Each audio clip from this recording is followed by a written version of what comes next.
Hi, welcome back. It's Laura at Hyperstamper. I have two journals actually tonight to do, so I'll go through them as quickly as I can. This one is a beautiful early 1900s antique book with the original print on the cover, and you'll see the plate on the inside.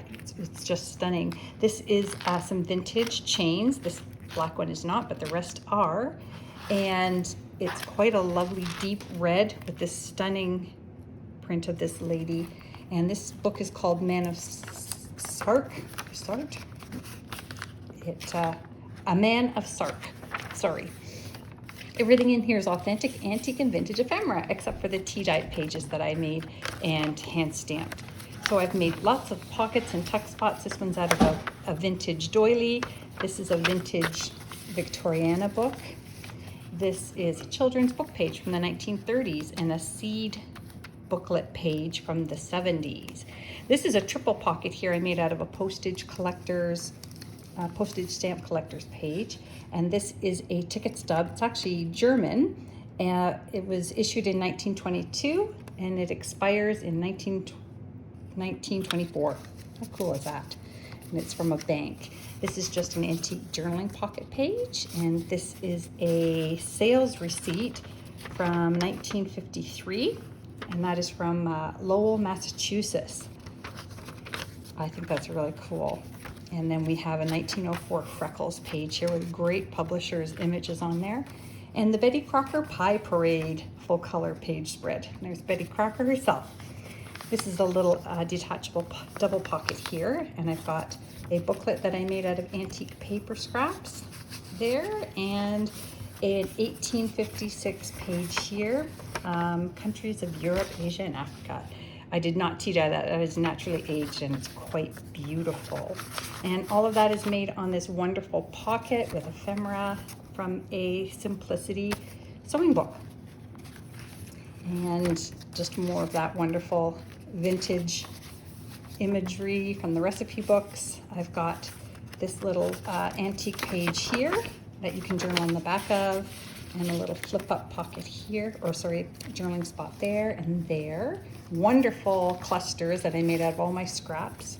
A 1938 Paris, France Almanac page from November, front and back. They're really fun. You can put them in Google Translate to see what they say, but it was during World War II, so they're actually very satirical, very funny in the French way. Sewing pattern instruction page, and a 1955 Theater Arts magazine page, 1957. And this one's from Stratford. And then we've got a vintage canasta score sheet there and some Canadian birch bark here. And this is from a 1970s edition of Dr. Seuss's ABC, and that's the big Y for the yawning yak, the yawning yellow yak. Some of the Pearl Shops receipts here from the 1950s unused. You can journal on them too, and that's all mounted into a pocket I made out of a 1930s music sheet. And then this pocket here I made out of a children's book page from the 30s.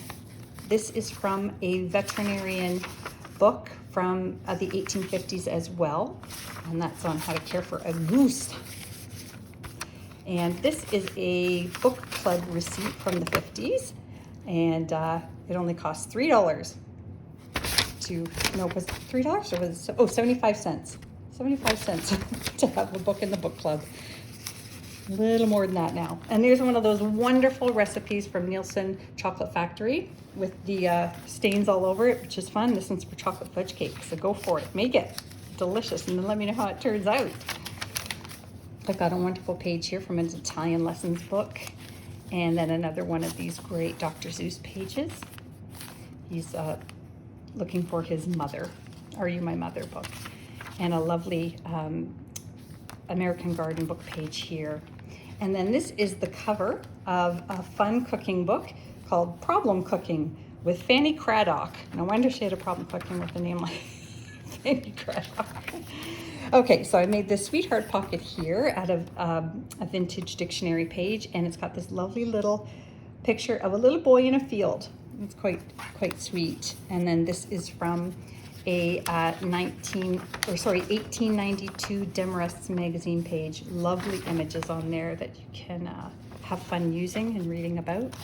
This is from a vintage library book, and that's from the spine of an antique book page. And then this postcard here is from Horse Canyon, and that is from the very early 1900s. And then here is just an extra little flip out page from this book, The Man of Sark, but it has some spots to journal on there and a really cool little map on there. And then I made this out of a vintage tapestry piece, and this is a lovely piece of cloth that has been threaded to make this beautiful pattern. You can see the threads that they pulled to make that design. It's really lovely, and it is super, super soft. It's just beautiful. So you can have lots of fun repurposing that. A vintage botanicals book page here with some lovely images, and a tasty French type dressing recipe book page. And this is one of the last of the Polish embroidery plates that I have from my 1955 book. This one is one of my favorites. It's really lovely on black. And more of the other flip sides of those pages I just showed you. And that brings us to the end. So that's going to go on Etsy very shortly. There was something in here I wanted to show you. I hope I can find it quickly. It is the plate, the original plate from the book. I will try to post an additional picture of that in the thumbnail. So thanks, and I hope you can go to Etsy or hyperstamper.etsy.com, and don't forget to subscribe.